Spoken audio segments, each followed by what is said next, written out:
안녕하세요. 오늘은 아들과 며느리에게 집을 내주었다가 다시 되찾은 이순자 할머니의 사연입니다. 오늘의 사연이 공감되신다면 구독과 좋아요, 그리고 알림 설정을 눌러주세요. 그렇다면 오늘의 지혜 시작하겠습니다. 할머니는 오늘도 아들 종명과 며느리가 살고 있는 집으로 발길을 옮깁니다.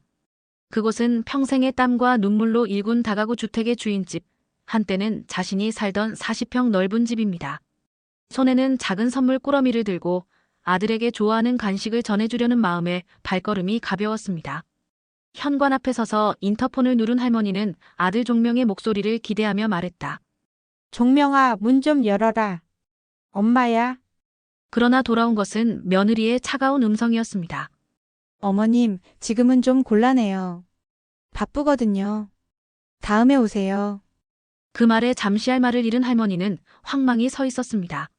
몇 초간의 침묵 끝에 겨우 목소리를 가다듬고 물었습니다. 바쁘다니 그래. 그럼 언제쯤 보면 좋겠니? 하지만 며느리는 대답 대신 인터폰을 끊어버렸습니다. 굳게 닫힌 문을 바라보며 할머니는 자신이 이런 대접을 받아야 할 이유를 떠올리려 했습니다. 분명 이 집은 자신이 평생을 고생해 얻은 집입니다. 넉넉한 공간에서 아들 내외가 편히 살길 바라는 마음에 자신은 5평짜리 작은 오피스텔로 옮겨갔습니다. 내가 왜 이렇게까지 했지? 할머니의 혼잣말에 담긴 씁쓸함이 묵직하게 흘렀습니다. 돌아가는 길 할머니는 과거 이 집에서의 추억이 떠올랐습니다. 이 집은 아들 종명을 키우며 함께 웃고 울던 공간이었습니다. 그러나 이제는 며느리와 아들에겐 단지 그들만의 공간일 뿐 자신이 설 자리는 없어진 듯 했습니다. 집으로 돌아온 할머니는 차 한 잔을 마시며 생각에 잠겼습니다. 자신의 희생과 헌신이 결코 헛된 것이 아니길 바랐습니다. 하지만 차가운 문전박대는 더 이상 자신을 희생하는 삶이 옳지 않음을 깨닫게 했습니다. 그날 밤 할머니는 마음속에서 작은 결심의 싹을 틔웠습니다. 할머니의 인생은 고단했지만 누구보다 강인했습니다. 젊은 시절 할머니는 가난 속에서도 사랑하는 남편과 행복한 가정을 꾸렸습니다. 두 아이 종명과 딸을 키우며 집안은 비록 넉넉하지는 않았지만 따뜻했습니다. 그러나 그 행복은 오래가지 못했습니다. 남편이 갑작스러운 사고로 세상을 떠난 날 할머니는 한순간에 가장의 역할을 떠안아야 했습니다. 남편이 남긴 건 작은 보증금과 갚아야 할 빚뿐이었고 할머니는 두 아이를 바라보며 울 수조차 없었습니다. 내가 무너지면 이 아이들은 누가 지키겠어? 스스로를 다잡은 할머니는 다음 날부터 시장으로 나갔습니다. 그곳에서 작은 좌판을 빌려 야채를 팔기 시작했습니다. 새벽마다 경매장에서 신선한 채소를 사들고 손님이 없는 틈에는 직접 배달을 다녔습니다. 비 오는 날에는 파라솔 아래에서 떨며 하루를 보냈고 겨울이면 손끝이 터질 정도로 매서운 추위를 견뎠습니다. 장사로 버는 돈은 많지 않았지만 한 푼이라도 더 벌어 아이들의 학비를 대기 위해서는 쉬는 날이 없었습니다. 엄마가 조금만 더 버텨볼게. 할머니는 아이들을 달래며 하루하루를 버텨냈습니다. 어느 날 할머니는 작은 희망을 품게 됩니다. 우리 아이들에게는 따뜻한 집이 필요해. 그러던 차, 지인의 소개로 오래된 단층 집을 매매할 기회를 얻게 됩니다. 무리한 대출을 받으면서도 그 집을 매입한 건 할머니의 아이들에게 안정감을 주고 싶다는 마음 때문이었습니다. 단층 집에서 시작된 삶은 녹록지 않았습니다. 비가 오면 지붕이 새고 겨울에는 난방이 되지 않아 얼음장 같은 방에서 생활해야 했습니다. 그러나 종명과 딸은 그 집에서 웃고 떠들며 자랐습니다. 엄마, 우리 집이 제일 좋아요. 아이들의 말 한마디는 할머니에게 가장 큰 위로였습니다. 시간이 흐르며 할머니는 좌판에서 조금씩 손님을 늘렸습니다. 결국 작은 가게를 마련하며 더 안정적인 수익을 얻을 수 있었습니다. 이때부터 할머니는 돈을 조금씩 모아 또 다른 목표를 세웠습니다. 이런 집으로는 안 돼. 아이들이 클 때까지는 더 넉넉한 공간이 필요해. 그렇게 할머니는 대출을 더 얻어 다가구 주택으로 갈아타기를 성공했습니다. 다가구 주택의 주인 집은 40평 넓은 공간이었습니다. 이곳에서 두 아이는 성장하며 안정된 환경을 누렸습니다. 할머니는 이 집을 보며 매일 스스로를 다독였습니다. 힘들어도 잘 버텼다. 이 집이 내 인생 그 자체야. 집의 창문 너머로 보이는 아들 종명의 웃음소리, 딸아이의 노래소리는 할머니의 삶의 의미가 되었습니다. 시간이 흘러 종명과 딸은 각자 어엿하게 성장했습니다. 종명은 대학을 졸업하고 직장에 취직했고 딸도 안정적인 가정을 꾸렸습니다. 두 아이가 독립을 준비할 때쯤 할머니는 큰 결정을 내렸습니다. 이제 내 아이들이 이 집에서 더 행복하게 살 수 있게 해줘야겠어. 그날 밤 할머니는 종명을 불러 주인집을 내어주겠다는 뜻을 전했습니다. 종명아, 너희 부부가 여기서 살아라. 나는 조금 좁아도 괜찮다. 처음에는 종명이 거절했습니다. 어머니 어떻게 그럴 수 있어요? 이 집은 어머니가 평생 고생해서 마련한 거잖아요. 그러나 할머니는 오래 설득했고 결국 종명은 고맙다며 눈물로 답했습니다. 그렇게 할머니는 40평 넓은 주인집을 종명 부부에게 내어주고 자신은 5평짜리 작은 오피스텔로 이사했습니다. 짐을 꾸릴 때도 웃음을 잃지 않았습니다. 여기가 작아도 나는 충분히 잘 살 수 있어. 너희가 행복하면 됐지. 새 집에서의 생활은 편하지 않았습니다.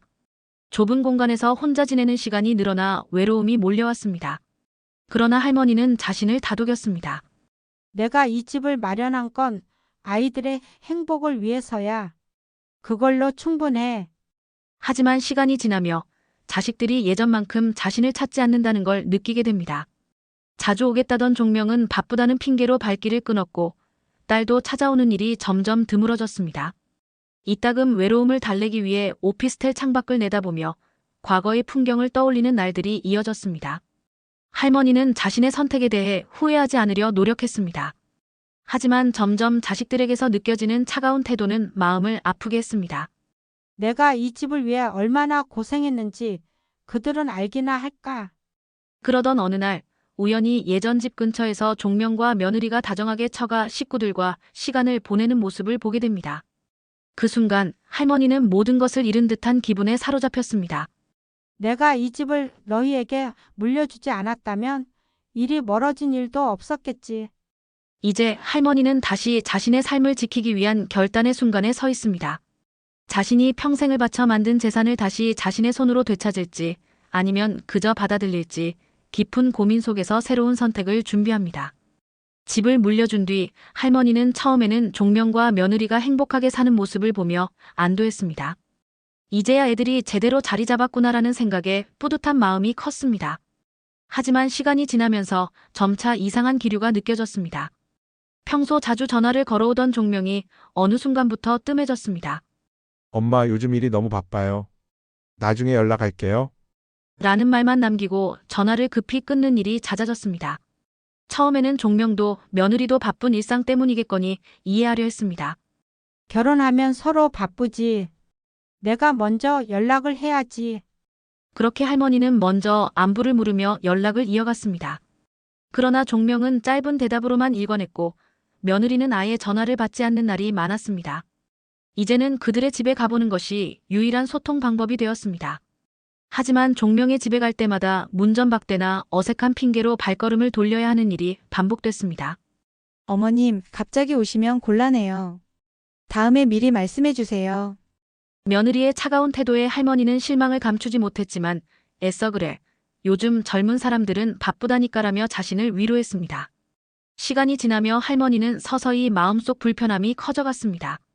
한때는 매일같이 서로의 안부를 챙기던 가족이었는데 지금은 어쩐지 남처럼 느껴지는 이 거리감이 낯설기만 했습니다. 왜 나에게만 이렇게 서운하게 구는 걸까? 그러던 어느 날 할머니는 집 근처에 볼 일이 있어 그쪽으로 발걸음을 옮겼습니다. 예전에 자주 가던 공원도 들르고 싶다는 마음에 천천히 걸음을 옮기며 과거를 떠올렸습니다. 그 집에서 종명과 함께했던 행복했던 시절이 문득 떠오르자 마음 한편이 따뜻해졌습니다. 그렇게 공원에 도착해 벤치에 앉아 잠시 숨을 돌리던 중 멀리서 익숙한 목소리가 들렸습니다. 고개를 돌려보니 며느리와 그녀의 친구들이 공원에서 한가롭게 이야기를 나누고 있었습니다. 며느리는 환한 미소를 지으며 친구들과 즐겁게 대화를 이어가고 있었습니다. 그 모습을 본 할머니의 가슴 한구석이 뻐근하게 아파왔습니다. 내가 준 집에서 이렇게 여유롭게 사는구나. 그런데 나에게는 왜 이렇게 차갑게 구는 걸까? 할머니는 그 자리에서 한참을 멍하니 앉아 있었습니다. 며느리가 행복해 보이는 모습 자체가 나쁜 일은 아니지만 자신을 향한 며느리의 태도와 무관심이 겹쳐져 씁쓸함이 밀려왔습니다. 그날 저녁 집으로 돌아온 할머니는 창밖을 보며 깊은 한숨을 내쉬었습니다. 종명과 며느리를 위해 그 넓은 집을 내주고 자신은 5평짜리 오피스텔에서 외로움을 견디며 살아가고 있었는데 왜 그들에게는 이토록 소외감을 느껴야 하는 걸까? 내가 너무 많은 걸 기대했던 걸까? 할머니는 스스로를 탓하며 감정의 파도를 억누르려 했습니다. 며칠 뒤 종명에게 전화를 걸어보았습니다. 종명아, 엄마가 너희 집 근처에 볼 일이 있어서 갔었는데 잠깐 얼굴 볼 걸 그랬네. 그러나 종명의 반응은 시큰둥했습니다. 엄마, 요즘 회사 일이 너무 바빠서 신경 쓸 여유가 없어요. 다음에 시간 되면 연락드릴게요. 이 짧은 대답이 할머니의 마음에 또 한 번 깊은 상처를 남겼습니다. 할머니는 다시는 연락하지 않겠다는 생각을 했지만 이내 마음을 접고 딸에게도 전화를 걸어보았습니다. 딸 역시 비슷한 반응이었습니다. 엄마, 애들이 아파서 정신이 없어요. 나중에 한가해지면 한번 찾아뵐게요. 딸과의 대화도 이전과는 달랐습니다. 외로움과 서운함이 겹쳐지던 어느 날 할머니는 동네 지인과 이야기를 나누게 되었습니다. 지인은 할머니의 이야기를 듣더니 한마디로 정리했습니다. 요즘 자식들은 다 그래요. 결혼하고 나면 자기들 생활에 바빠서 부모님은 뒷전이죠. 언니가 너무 많은 걸 바라면 실망만 커져요. 이 말을 들으면서도 할머니는 어딘가 받아들일 수 없는 마음이 들었습니다. 그래도 내가 모든 걸 내어준 부모인데 이렇게까지 멀어질 이유가 있을까? 마음 한편에서는 불안감이 커졌습니다. 내가 정말로 종명과 며느리에게 잘못한 걸까? 그러나 불안감의 뒤에는 또 다른 목소리가 있었습니다. 내가 준 건 집과 돈뿐이 아니야. 내 모든 걸 준 건데 왜 나는 이렇게 외로워야 하지? 그날 밤 할머니는 침대에 누워 여러 생각에 잠겼습니다. 종명과 며느리가 집에서 여유롭게 사는 모습이 떠오르며 또 한 번 눈물이 났습니다. 하지만 이내 굳은 결심이 자리 잡기 시작했습니다. 내가 그들에게 뭘 더 바란다는 건 아니야. 다만 나를 이렇게 혼자 두는 건 아니지 않니? 그날 이후 할머니는 조용히 자신을 다잡으며 앞으로의 선택을 준비하기 시작했습니다. 과거에는 자신이 모든 걸 감당하고 해결하려 애썼지만 이번에는 조금 달랐습니다. 이제는 자신의 삶을 지키기 위한 준비를 할 때라는 것을 깨닫기 시작한 것입니다. 할머니는 마음을 다잡고 다시 한번 종명과 며느리가 사는 집을 찾았습니다. 며칠 전 공원에서 며느리가 친구들과 웃으며 지내는 모습을 본 뒤로 마음 한구석이 계속 답답했기 때문입니다. 자신이 직접 가서 이야기를 나누면 무언가 달라질 수도 있을 거라는 작은 희망을 품었습니다. 손에는 정성껏 만든 음식을 들고 현관 앞에 섰습니다. 배를 누르자 안에서는 소리가 들렸지만 아무도 나오지 않았습니다. 몇 번 더 눌렀을 때 드디어 인터폰을 통해 며느리의 목소리가 들렸습니다. 어머님, 무슨 일이세요? 종명이는 집에 있니? 내가 잠깐 얘기 좀 하려고. 그러나 며느리는 단호하게 대답했습니다. 갑자기 찾아오시면 곤란해요. 저희도 사생활이 있잖아요. 나중에 미리 연락 주시면 그때 뵈어요. 굳게 닫힌 문 앞에서 한참을 서 있던 할머니는 아무 말도 하지 못한 채 돌아설 수밖에 없었습니다. 손에 든 음식을 내려다보며 혼잣말을 했습니다. 내가 왜 이렇게까지 해야 하나? 내가 준 집인데 내가 왜 이렇게 대접을 받아야 하지? 그날 밤 할머니는 잠을 이루지 못했습니다. 눈을 감으면 종명과 며느리의 냉담한 태도가 떠올랐습니다. 그리고 자신이 이 집을 마련하고 물려주기까지 겪었던 고생이 머릿속을 스쳤습니다. 새벽까지 일했던 시장의 풍경, 추운 겨울에 터져버린 손가락, 그리고 늘 자식들을 위해 버텼던 자신. 내가 뭘 잘못한 걸까? 너무 많은 걸 바라서 그런 건가? 자신을 자책하기도 했지만 마음속 깊은 곳에서는 점점 분노가 차올랐습니다. 며칠 뒤 종명에게서 전화가 왔습니다.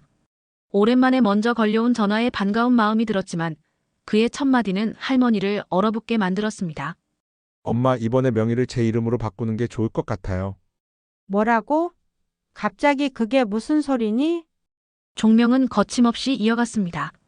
이제 어머니도 좀 편히 쉬셔야죠. 그리고 집이 어머니 명의로 되어 있으니까 기초연금도 적게 나오잖아요. 명의를 제 이름으로 하면 어머니도 더 혜택을 받을 수 있을 거예요. 할머니는 잠시 말을 잃었습니다. 그동안 종명과 며느리의 태도에 실망하고 있었지만 이번만큼은 예상하지 못한 일이었습니다. 너 지금 이게 무슨 말인지 알고 하는 소리니? 내가 평생 고생해서 마련한 집인데 이제 와서 내 이름으로 넘기라고? 종명은 어색하게 웃으며 대답했습니다. 엄마, 이건 다 어머니를 위해서 하는 말이에요. 저희도 지금 집이 제 명의가 아니니까 이런저런 불편한 일이 많아요. 어머니도 생각 좀 해보세요. 할머니는 그 순간 자신의 가슴 한구석이 무너지는 것을 느꼈습니다. 단순히 재산 문제가 아니었습니다.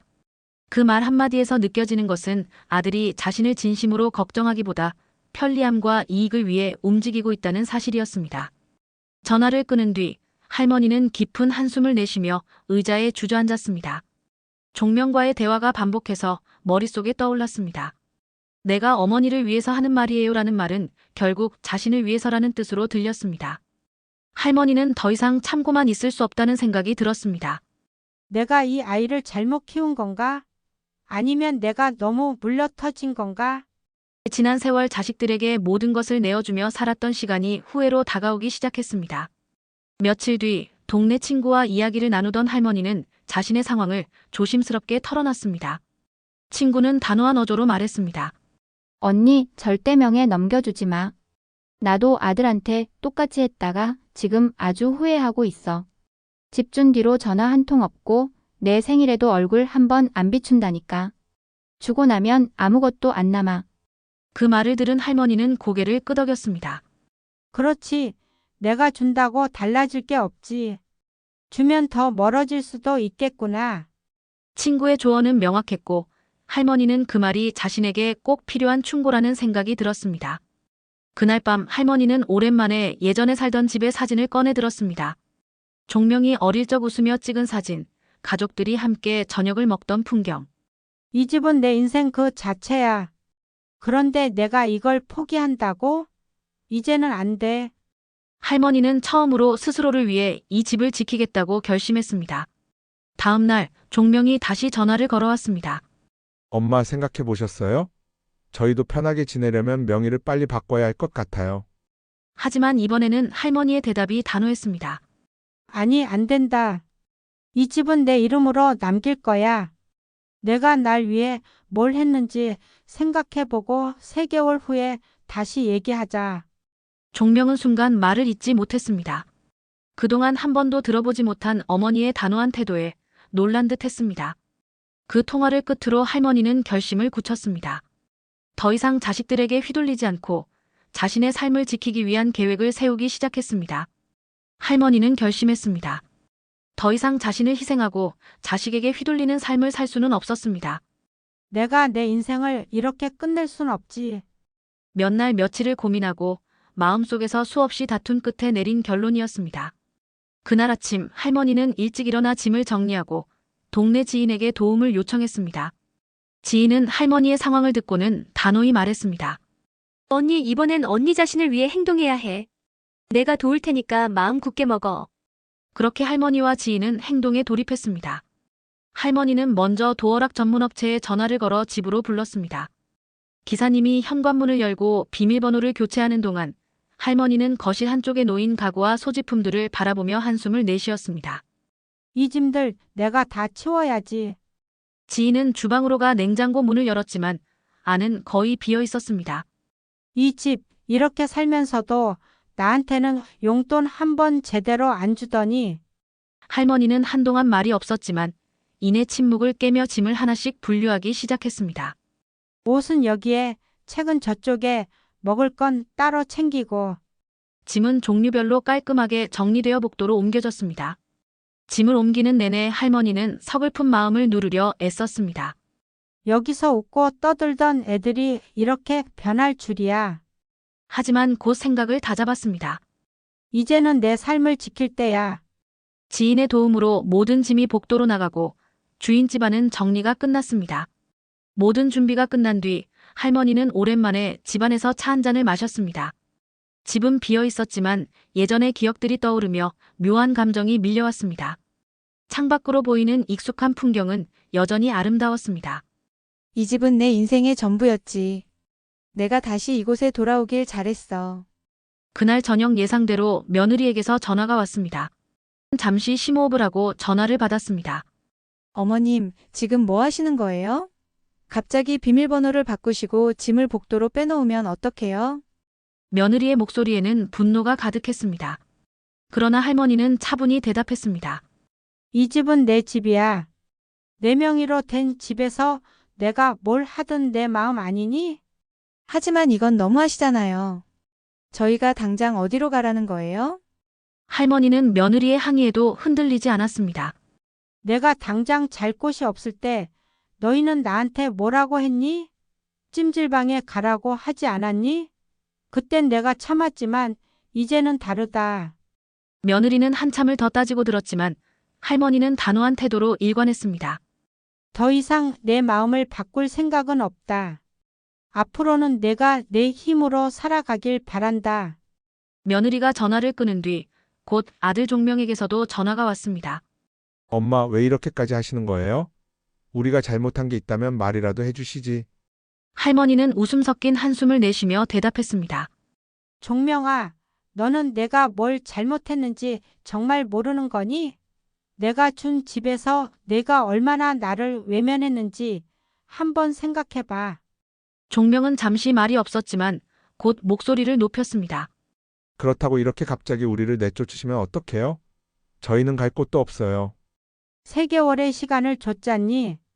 내가 집을 찾을 시간이 충분했을 거야. 이제는 내가 책임져야지. 그날 밤 할머니는 홀로 집안에 앉아 종명과의 대화를 곱씹었습니다. 마음이 아프지 않은 것은 아니었습니다. 하지만 그 아픔보다 자신의 삶을 지키겠다는 다짐이 더 컸습니다. 며칠 뒤 할머니는 미리 약속해둔 세입자와 계약을 마무리했습니다. 세입자는 젊은 부부였고 할머니의 이야기를 듣고는 이 집에서 행복하게 지내겠습니다라며 고마움을 전했습니다. 자신의 집이 다시 활기를 띠는 모습을 보며 할머니는 속으로 다짐했습니다.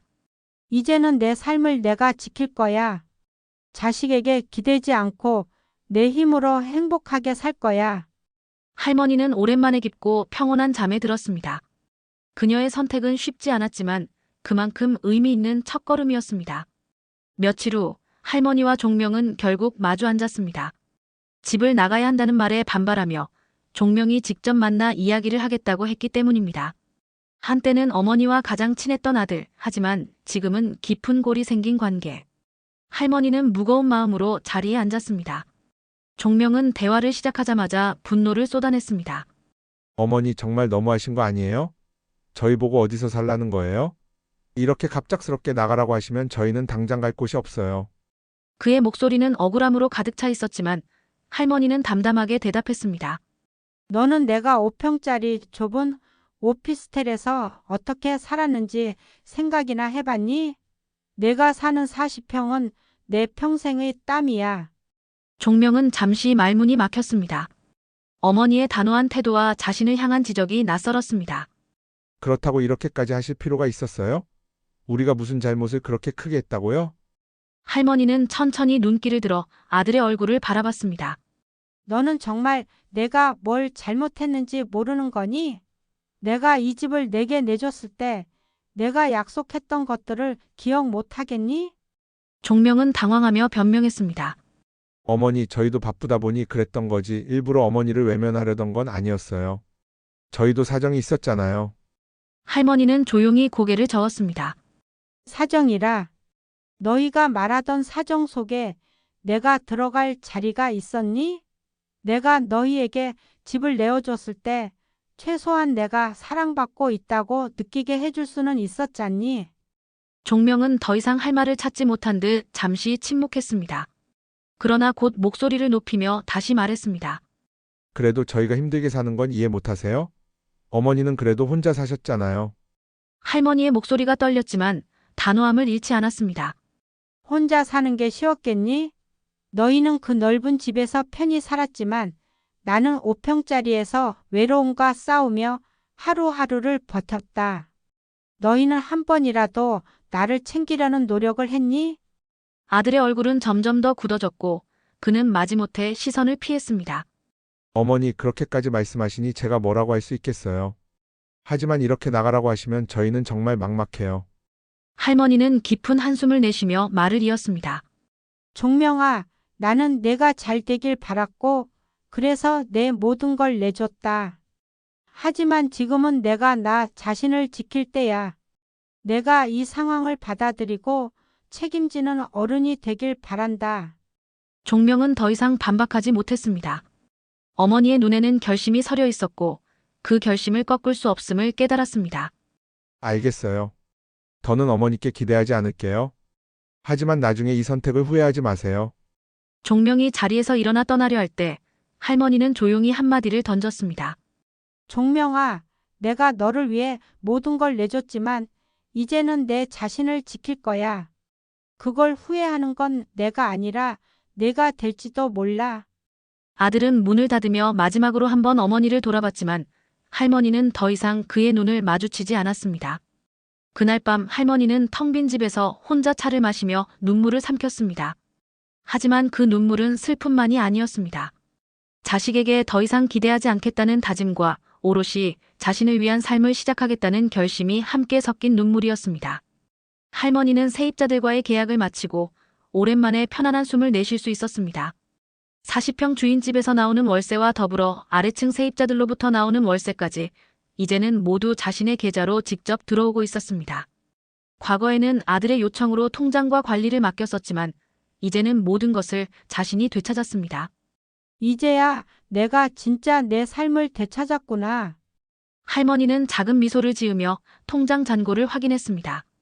그 숫자는 크진 않았지만 할머니에겐 그 어떤 재산보다도 큰 안정감과 자존감을 가져다 줬습니다. 주인집으로 돌아온 삶은 단순했지만 오히려 할머니는 만족스러웠습니다. 작은 정원을 손보고 예전처럼 공원 산책을 다니는 일이 하루의 소소한 즐거움이 됐습니다. 창밖으로 보이는 풍경은 여전히 익숙했고 그 안에서 할머니는 자신만의 평화를 찾았습니다. 세입자들과의 관계도 원만하게 이어졌습니다. 젊은 부부와 이야기를 나누며 할머니는 새로운 사람들과의 관계를 통해 조금씩 삶의 활력을 되찾아갔습니다. 이 집에서 행복하게 살아줘요. 그게 내 바람이에요. 세입자들이 감사의 말을 전할 때마다 할머니는 흐뭇한 마음으로 고개를 끄덕였습니다. 그동안 아들과의 관계는 냉랭하게 유지되었습니다. 종명은 집을 비운 뒤에도 가끔씩 연락을 했지만 할머니는 예전처럼 모든 것을 받아들이지 않았습니다. 엄마 잘 지내시죠? 라는 아들의 단조로운 안부에는 그래, 잘 지낸다라는 짧은 답변으로 응수했습니다. 하지만 그 안에 담긴 할머니의 메시지는 분명했습니다. 이제 내 삶은 내가 지킨다. 어느 날 종명은 직접 집을 찾아왔습니다.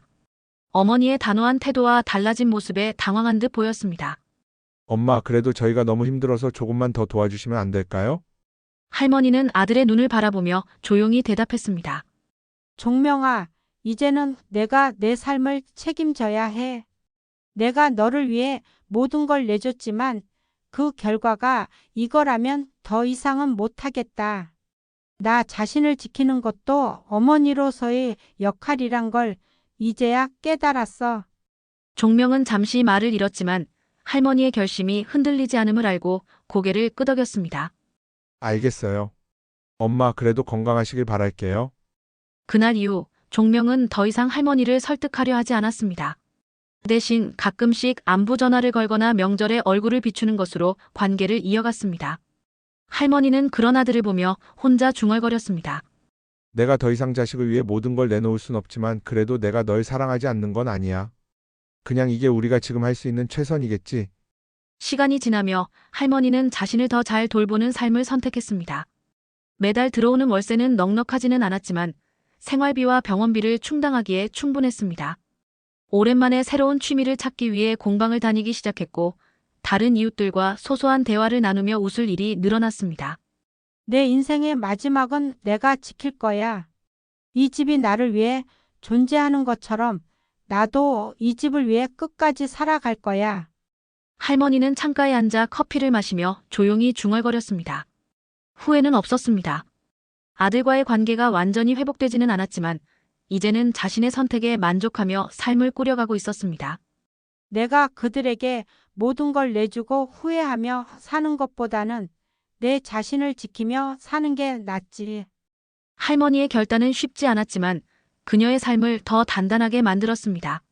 말년이 아름다워야 인생이 아름답다고 하지 않니? 나는 내 방식으로 아름다운 삶을 만들어가고 있어. 이제 할머니는 자신만의 속도로, 자신만의 방식으로 살아가고 있습니다. 그녀의 삶은 더 이상 자식들에게 의존하지 않고 오롯이 자신을 위한 선택들로 채워져 있습니다. 그것이 그녀가 찾은 진정한 행복이었습니다. 할머니는 고요한 거실에서 창밖을 바라보며 생각에 잠겼습니다. 그녀의 지난 선택들이 머릿속을 스쳐 지나갔습니다. 희생과 사랑으로 채웠던 세월, 그리고 그 끝에서 내린 결단. 할머니는 조용히 중얼거렸습니다. 내 삶의 마지막은 내가 지켜야 한다. 사랑이란 무조건적인 희생만은 아니야. 나 자신을 잃어가며 사랑을 주는 것은 더 이상 사랑이 아니었어. 그녀의 목소리는 차분했지만 그 안에는 단단한 의지가 담겨 있었습니다. 과거의 선택들이 아프지 않았다면 거짓말일 것입니다. 아들에게서 느꼈던 서운함, 외로움, 그리고 배신감까지. 하지만 그 모든 감정이 그녀를 지금 이 자리에 있게 했다는 것도 분명한 사실이었습니다. 할머니는 자신의 삶을 되찾으면서 배운 것이 있었습니다. 사랑은 희생이 아니라 서로를 지키는 균형에서 나온다는 것. 자식들에게만 기대며 살던 삶을 내려놓고 스스로 자신의 가치를 인정하며 살아가는 법을 깨달았습니다. 내가 이제야 알겠구나. 나를 지키는 것이 곧 사랑의 한 형태라는 것을. 내가 내 자신을 존중하지 않으면 누구도 나를 존중하지 않는다는 걸. 할머니의 독백은 단순히 자신만을 향한 말이 아니었습니다. 그것은 그녀가 살아온 시간을 되새기며 앞으로의 삶을 다짐하는 메시지이기도 했습니다. 시청자들에게도 그녀의 이야기는 중요한 질문을 던집니다. 여러분이라면 어떤 선택을 하셨을까요? 할머니는 자신이 걸어온 길이 정답이라고는 생각하지 않았습니다. 다만 자신의 삶에서 가장 필요한 선택을 했다는 점에서는 후회가 없었습니다. 이 이야기는 많은 이들에게 사랑과 희생의 의미, 그리고 자존감을 지키는 삶의 중요성을 다시금 생각하게 합니다. 우리 모두는 자신의 삶을 책임질 의무가 있고 그것이야말로 삶의 마지막을 아름답게 만드는 길이라는 할머니의 메시지는 깊은 울림을 줍니다. 그녀는 다시 창밖을 보며 미소를 지었습니다. 그녀의 삶은 아직 끝나지 않았습니다. 새로운 시작은 여전히 진행 중이며 그녀는 매 순간을 자신의 선택으로 채워갈 것입니다. 나 자신을 지키며 산다는 것. 그것이 나의 마지막 사명일지도 몰라. 여러분은 어떤 삶을 선택하시겠습니까? 할머니의 이야기는 우리 모두에게 이 질문을 남깁니다. 다음 시간에 더 유익한 내용으로 찾아뵙겠습니다. 내용에 공감하신다면 댓글로 의견을 남겨주세요.